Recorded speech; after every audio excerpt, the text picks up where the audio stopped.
Fresh every Tuesday for MSPs around the world. This is Paul Green's MSP Marketing Podcast.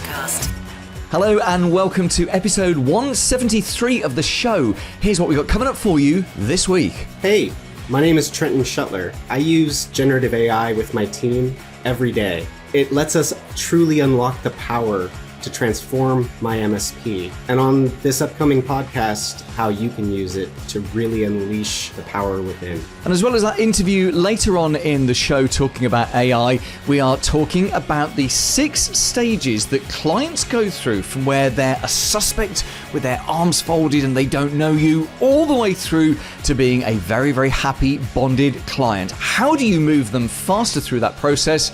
We'll talk about it later on in the show. Paul Green's MSP Marketing Podcast. What I'm about to say in the next few minutes, you might think I've lost the plot. You might think I've gone completely insane in the membrane, but no, I haven't at all. I'm going to suggest that you pay some of your suppliers faster. That if they offer you 30 days, you pay them in 3 days.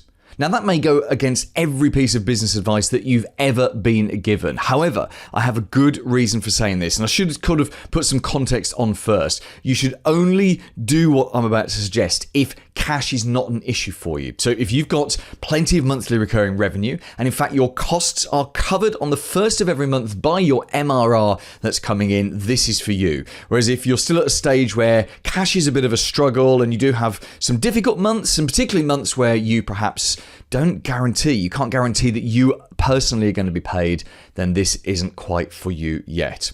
But why would I suggest that you pay suppliers faster? Well, let me first of all define which suppliers you pay faster. We all have big suppliers and little suppliers. So big suppliers are those massive companies, the super companies that all MSPs have to deal with in some way, whether they're happy about it or not. I don't necessarily think you should pay them any faster. So if they offer you 30-day terms, you should pay them on 30 days. In fact, that helps them with their cash flow forecasting. I'm sure it does. You should, as a matter of default, always be asking your big vendor partners for better payment terms. You know, if you buy 2 or 3 products from the same partner, and if you can get hold of this week's account manager, you can say to them, hey, I'm on 30 days. What would it take how could we push me back to a 50-day payment terms? I truly believe the big companies, your job is to slow down the cash. Always pay them on time, of course. You should always pay all bills on time, but you should slow down that cash. No, the suppliers that I'm talking about that you should pay faster are your smaller suppliers. So if you, for example, let's say your landlord, let's say you rent some premises and your landlord isn't some faceless corporation. It's a guy or it's a woman who lives down the street, who pops in now and again. You should pay them perhaps a little bit faster than you would pay everyone else. Maybe you'd pay them early. Maybe you've got other local suppliers. Maybe there are other local businesses that you do business with. I think when you're dealing with smaller businesses, you should always pay as fast as you can. I've had, it's a kind of a reputation for me, but I've had a reputation for a number of years, both in this business and the previous business, for if you put in an invoice today, I'll pay that today or tomorrow, regardless of the date that's on it. And as I say, I don't do this with the big companies. They get paid on the day that it's due. But anyone else, so anyone who works with me in any capacity at all, it's a person or it's a small business or I know them, I will always pay them faster. Now you could say, Paul, that's crazy. Surely the cash is better in your bank than it is in their bank. And that's the case with the bigger businesses, yes, the faceless businesses where an accounts clerk is the only one who notices that you've paid.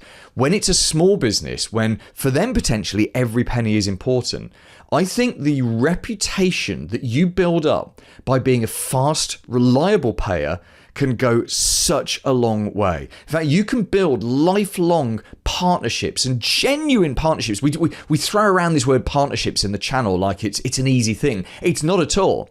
A partnership comes from trust, and trust comes from action. You build trust or you lose trust based on your actions. I'll give you an example of when this was incredibly useful for me. So about 2 years before I sold my last business, so this is around about 2014, blimey, that's 9 years ago. We had a massive cash flow crunch. We had a couple of months where I can't remember what it was. I think we'd over-recruited and sales dipped, and it was just, I saw it coming and it was horrendous. And in fact, this was just after I couldn't pay my staff. That's right. You may have heard this story before. I was at a Christmas party. In fact, I was in the Premier Inn hotel room while all my staff were out drinking, having beers, texting me saying, "Where are you?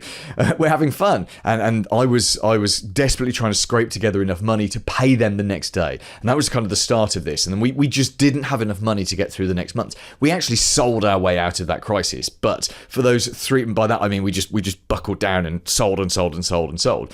But for 3 months, I needed to do everything I could to stop cash going out. And that was where I could ring people like Steve, my designer, and I forget the names of the other people, but there were lots of regular folk who did stuff for us. And I rang them all and said, "Hey, you know how I always pay your invoice the day that it comes in? I'm going to be honest with you, cash is really tight right now. How would you feel if I took 60 or 90 days to pay your invoices? I will pay them. I will prioritize paying you above anyone else. But how would you feel about giving me temporarily 60, 90 days to do that?" And every single one of them said, "Absolutely, of course we can." And of course, I paid them as soon as I could. In fact, I was able to pay them earlier than I thought I would be, and we got back onto track. And of course, as soon as I could, I put them straight back onto immediate payments. Now, why would they all do that to me? I mean, maybe you could argue partly that was them protecting their business and protecting, a key client of theirs. Or maybe it was just the fact we'd built up trust, because for years I'd paid their bills the day that they had put the invoice in. So it's maybe just worth something having a look at. If you've got like a finance person in your business, or if you pay the bills yourself, maybe you could categorize them by big, evil, faceless corporations where no one cares if I pay early, so let's ask for longer terms, versus lovely, friendly, smaller business. It makes a big difference to someone if I pay my bills on time. In fact, maybe it gives us not just that partnership, but it gives us some kind of leverage. Maybe we become a more important client to them because they can trust us to pay on time every single month. Here's this week's Clever idea.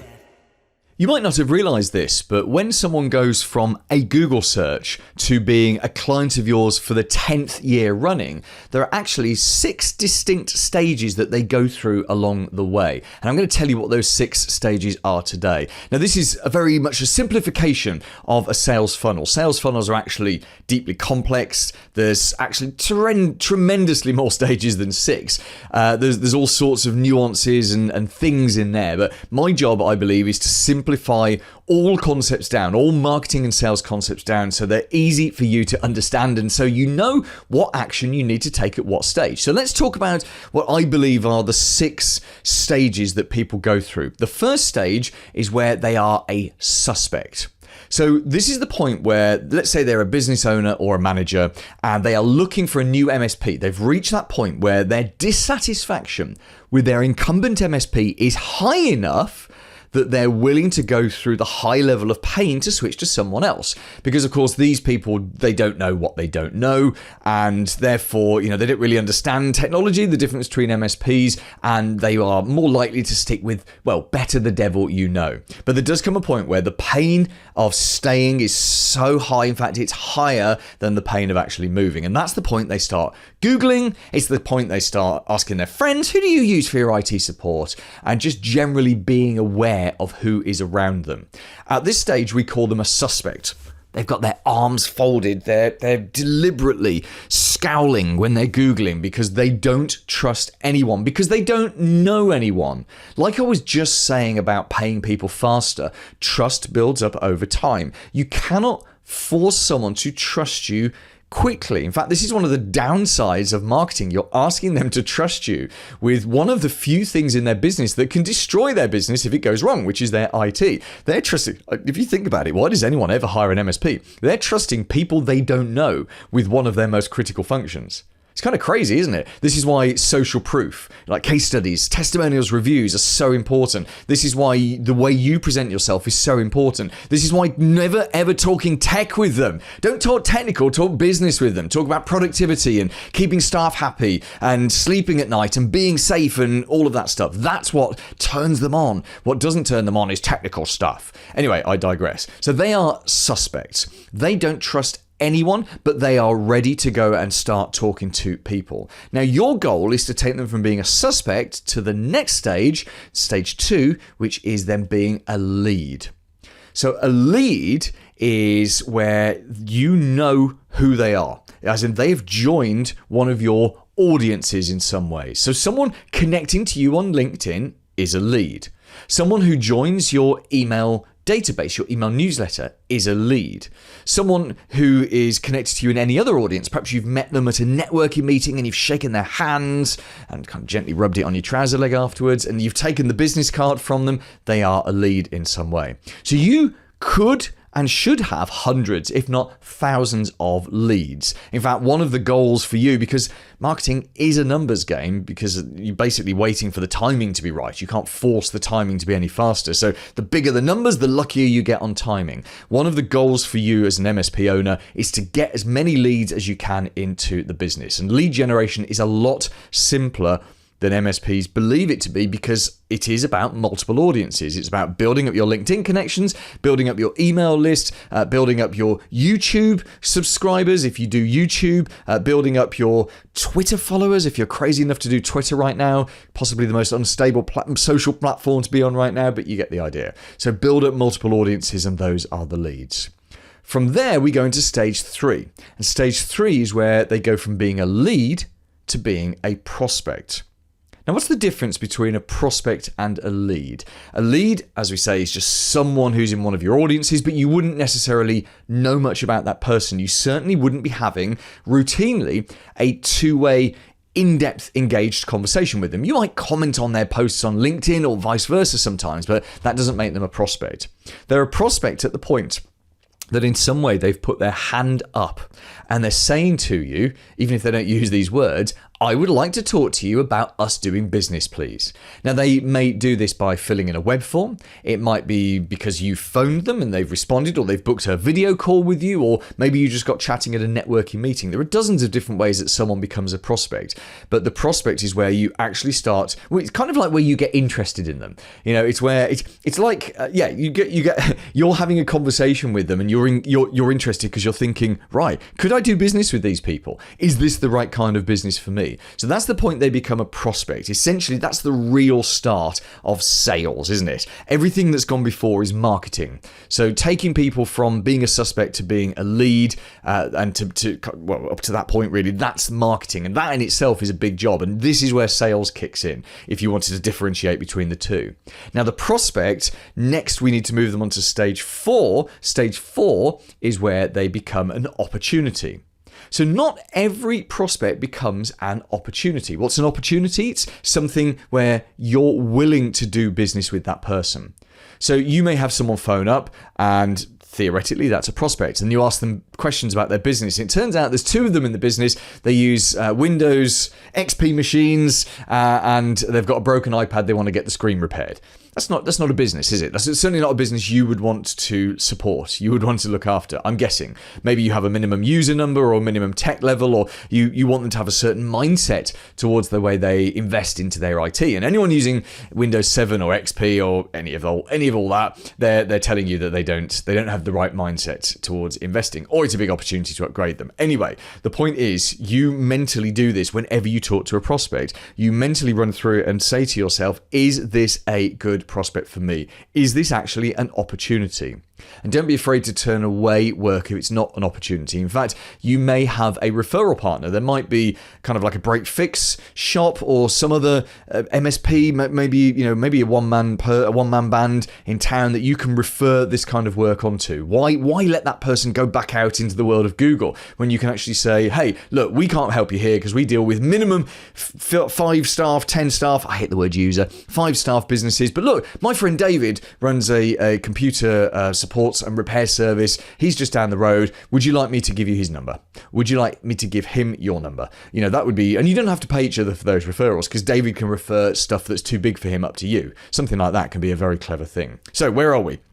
So far, we've taken them from being suspect to being a lead, to being a prospect, to being an opportunity. We know what happens then. You do a sales meeting, they love you, you love them, you get married, and they become a client. And that's stage 5, them becoming a client. But that's not the final stage. You see, the final stage, and we're now out of sales and we're into long-term retention. I guess if you were to do the 3 phases of this, you've got marketing, you've got sales, and you've got long-term retention. We're in that final phase now, and it's to turn them into a bonded client. A bonded client is where you and they have literally... I know I joked about you being married to them when they buy. That's not really marriage. That's kind of more it's not a one-night stand. It's an affair. It's a steamy affair. Even that sounds wrong as well. Someone come up with something better for that. But you get the idea. The long term. Okay, it's you get. When you get married to someone, you expect it, or you hope it's going to last forever, but you know there's always an opportunity. It's the wrong word. There's always the possibility it may not last forever. I guess that's the same when someone becomes your client. So let's say getting married. Bonded is where you're going to celebrate your silver wedding anniversary together, because a bonded client will not leave you unless you die, they die, their business goes bust, your business goes bust, or they get bought, or Armageddon happens. They literally, it's their idea of hell is leaving you. That's what bonded is. Bonded comes from a number of different things. First of all, it's dictated by what happens in the first 90 days. So your first 3 months with the client, that dictates what happens to them long term.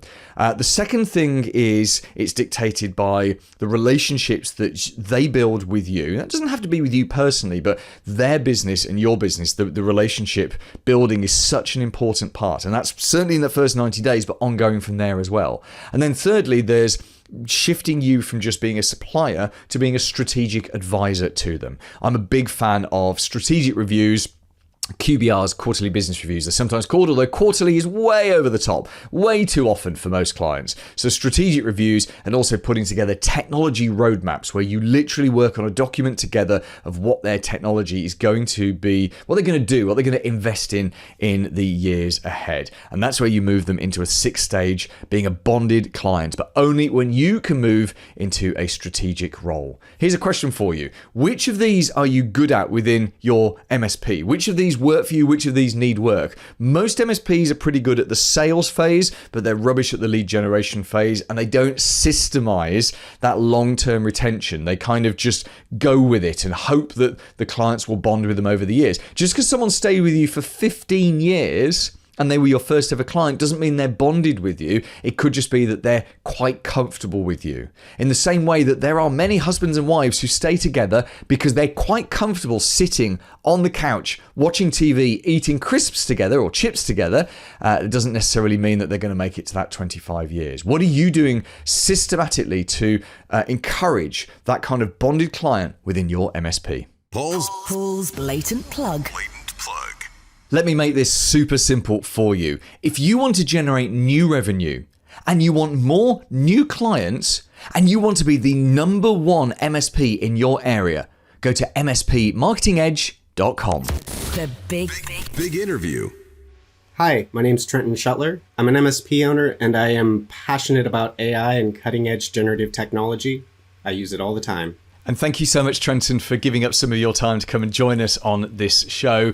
You and I got chatting a couple of weeks ago about AI and how AI can be used in marketing and how it can be used in other parts of the business as well. And of course, AI seems to have just gone crazy since, I think it was around the middle of December last year when Chat GPT-3, I think it is, Chat GPT suddenly became a big thing, and suddenly you could have a normal conversation with a chatbot that seemed to reply in a very, very normal way. And I'm sure many MSPs have looked at this, and also I'm sure there are other MSPs that haven't looked at it. I know for you, this isn't the first time that AI has been a big thing, that you've been using Jasper, which is a more commercially available chatbot. I know you've been using that for some time. Do you want to just give us an overview of your MSP, what kind of resources you have, and how you got into starting to use AI in the last year or so, or whenever it was?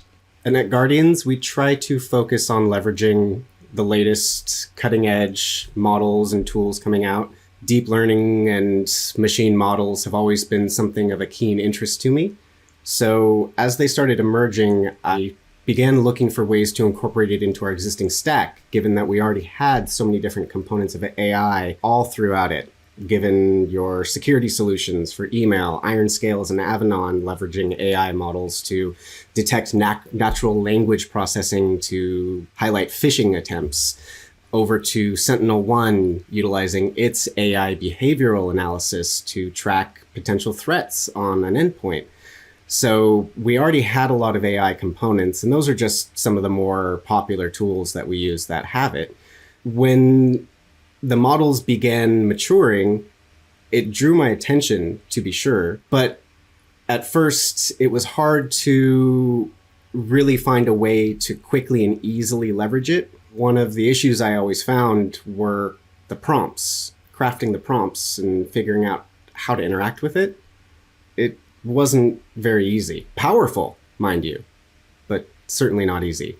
As I embarked on discovering more about this platform and these tools, it wasn't clear at first how it could be incorporated, because there's a lot of different APIs out there, a lot of different variants and flavors, and depending on what you're trying to do with it, whether you're generating text content or maybe creating the perfect image for a blog post, you might use a different tool, and they're not all made the same. I find that much like many of the tools that we use as MSPs, while a given AI model might be capable of multitasking or multi-purpose tasks, it probably isn't well suited to it.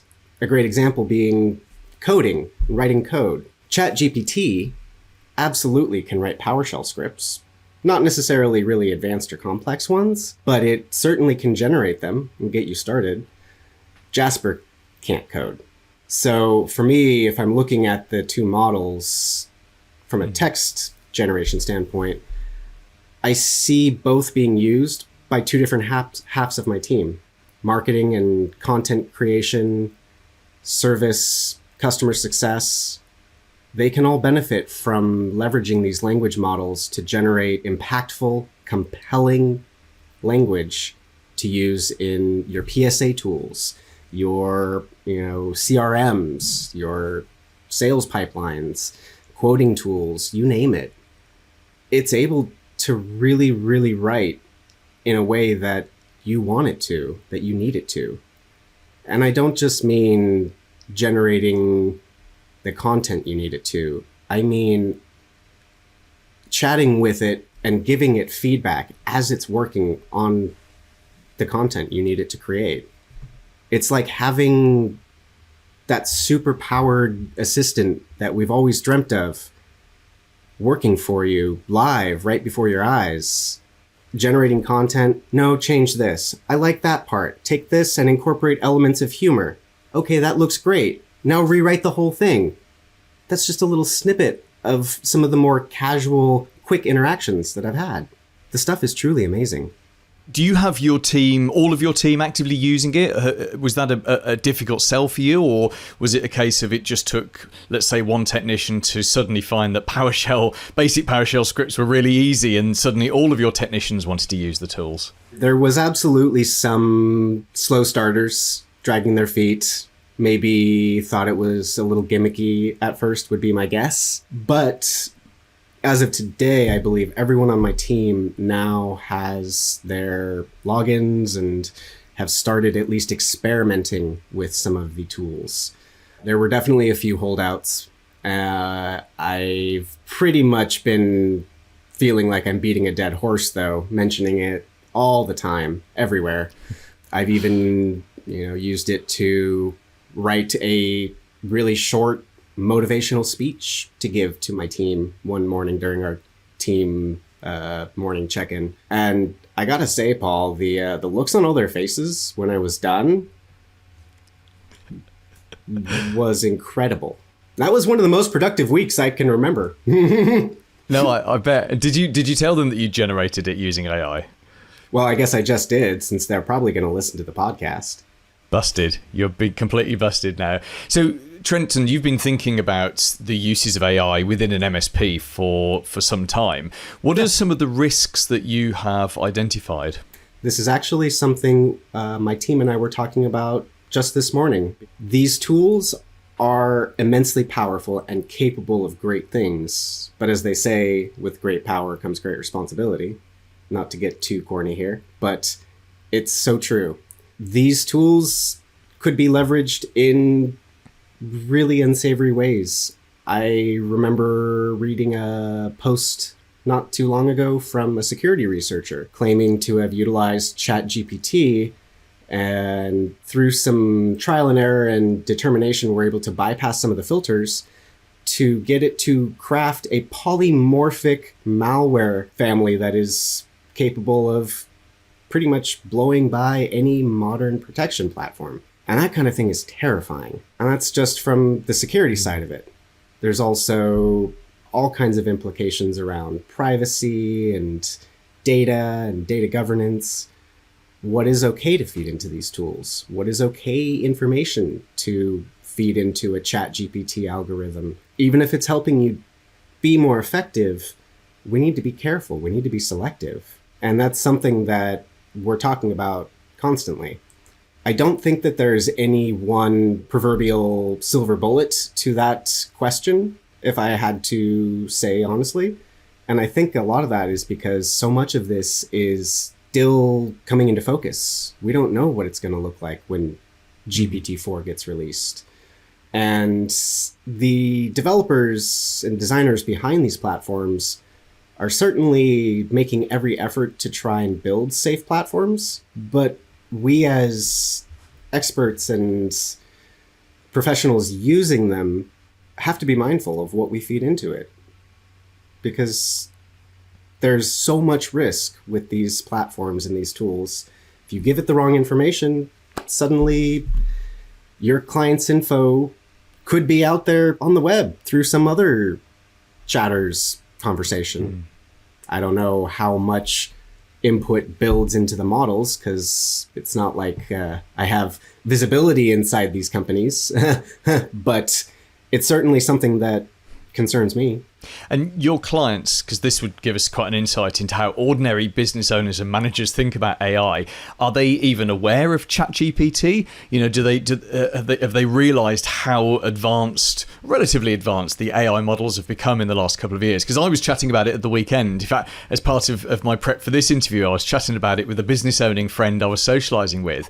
And I said, blah, blah, blah, blah, blah, ChatGPT. And he went, Chat what? And I said, how can you have not heard of ChatGPT? And this is just an ordinary business owner. He doesn't operate in our world. It is literally passed him by. And he's sort of my age, little bit of grey hair, but not too much. And I was horrified at just how little awareness he had of that. So your clients, are they aware of it? Are they talking to you about it? Are they wary of it? Or similarly, is it just sort of passing them by at the moment? I think we have a bit of a split camp in that. Clients that I've been actively working with for projects or engagements, quoting, absolutely are aware of it. I mean, just think about how our conversation went. Now, put yourself in the shoes of one of my clients that's actually talking to me in person all the time. There's no way they were getting away without hearing about it. Even on sales meetings, initial assessment meetings, I've brought it up and talked about it. And I do that because the world changed. Back in December, when ChatGPT released, everything really changed. A lot of folks might disagree with that and say that we're still a long way off from a lot of the monumental improvements and differences in how we live and work. But these tools, these systems, they're here to stay, and they're only going to get better. Tomorrow isn't tomorrow anymore. It's today. It's now. I pretty much advocate about it, pontificate, talk about it, bring it up anytime I can. I'm going to be meeting with one client of ours that's a marketing firm for small businesses in the area here, because I have a feeling once they know about Jasper, they're going to fall in love. The beautiful thing about a tool like Jasper for an organization like this one that I mentioned, the client, with the right application and the right approach, it's not some scary thing that's coming for everybody's jobs. It's a tool. it's gonna enhance and elevate those teams and their ability to produce and to service their clients. Comes right back to that whole business process improvement, right? Understand our client's business, make the right recommendations, show them and introduce them tools that can truly help them to achieve that greatness they've always dreamed of, freeing them from the shackles of technology. It's a really, really awesome thing. And I'm really excited to share it any chance I get. It's funny you talking about it being used by a marketing company because, and you say about it not coming for people's jobs. Actually, I think there are some low-level jobs which will be replaced by, let's say, take Jasper. So I've played with Jasper since our conversation, and it's good. It's really good. I mean, Chat GPT is good. Jasper, as you said to me, is the next level on. And if you look at someone who's selling basic writing on Fiverr or Upwork, I would argue that if you know the subjects that you want to be written about, and you know the style in which you want it to be written, and you have a rough, you have the ability to edit and to curate content, there is less work for you to give to external writers, low-level writers. I think there's absolutely a place for experienced writers who have spent 20 years crafting words because they simply can output better content. And I think the ability to use a tool like Jasper, as you were saying right at the beginning, to take a bit of this, rewrite that. Can you make that more friendly? Can you make that harder? Can you put that into bullet points? And it's just there instantly is exciting. The what if, and it is very much a what if, because I don't think anyone outside of a particular building in San Francisco knows, but what if Google develops the ability to detect AI detected text? Now, if that's the case, and let's say I don't know if you've done this with your website, but let's say on an MSP's website, you've got 200 blog articles and they were all generated by AI. And perhaps you haven't done any human editing, so it's pure AI text. The question is, could Google, maybe not yet, but in the near future, could it detect that? And if it does detect that, could Google decide that, hey, that's like link farms, that's not right. We want good long-form content written by humans, not short-form content written by AI. One of the dynamics we're likely to see as a result of exactly that happening is almost a shift or a new category of content that is human generated.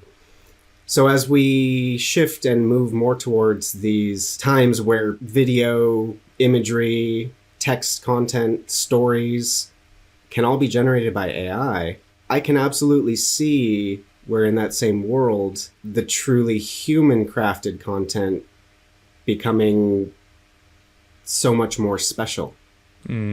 Because while it may be not put together in exactly the right cadence to send your message, sometimes it's those imperfections that can really make something special.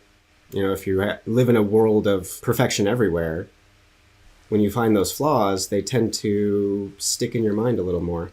So I think while content being generated by AI is certainly a big issue today, one that's undoubtedly caused great alarm within the halls of Google and Facebook and all the others, I definitely believe that it's not going to bring providers or content creators down. And I think that because the content this stuff generates really is very good. It may not be written word for word by a human today, but all of these models were trained on content that we created at some point in the past. It's trained on human knowledge. It doesn't seem like it's a different thing. And I think that's where there is so much controversy and debate and lack of clarity, and everyone's unsure, and uncertainty generates fear and doubt, and so then you get second guessers and naysayers. And I mean, Google's had plenty of these models for a long time. They're just internal because they don't want to release them. I am curious to see what Google will be releasing. They've hinted at preparing to release some kind of a Chat GPT competitor. Certainly, they will have a wealth of data, so I'm quite curious to see what they produce. Yeah, it's going to be a very exciting couple of years. And let's be honest, we all of us would love to jump forward to the stage where we can have a proper conversation with our devices, right? You know, Siri, we always thought Siri was going to be that thing that you could just talk to and it would just understand you and it would keep the thread of a conversation. And that has not been the case. And certainly, you know, the tools that are out now are a bigger step closer to that. With all the implications that go with that. Trenton, thank you so much. I officially declare you to be a thought leader in AI for MSPs. I think that's you can take an early adopter position in that and go forward with it. And I've just realised you and I so missed an opportunity. We should have deep faked this entire interview. We could have replicated both of us on video and audio just to show how good the AI tools were. But no, we're human. Look, just pull your face out and poke yourself a little bit for those watching on YouTube to prove that we really are real. For those MSPs listening that want to get in touch with you right now, Trenton, what's the best way to connect to you? The best way to connect would definitely be LinkedIn. Send me a message or a mail. Trenton Schuttler, Net Guardians Tech of Santa Rosa, and I'd be happy to chat. I'm passionate about this stuff, and if you ask me a question, chances are you'll want me to shut up at some point because I just keep on talking. I am so passionate about this stuff. You give me a time of day and I will fill your ear with thoughts. Paul Green's MSP Marketing Podcast. This week's recommended book. Hi, this is Jamie Warner from Envirosoft, and the book I recommend is Purple Cow by Seth Godin. If you want to learn how to differentiate your MSP in a very competitive market, this is the book for you to find out the tactical strategies you can implement to be the best in your market. coming up next week. Hi, I'm Dan Albaum, marketing leader and author of The Impact Makers, Voices of Leadership.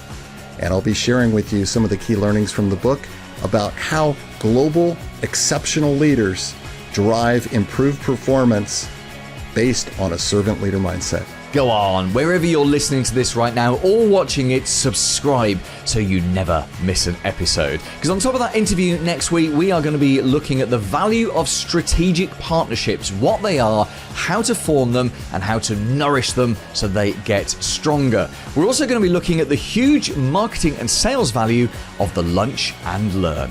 If you want more, there is a ton more content for you right now at youtube.com/MSP Marketing. Join me next Tuesday and have a very profitable week in your MSP.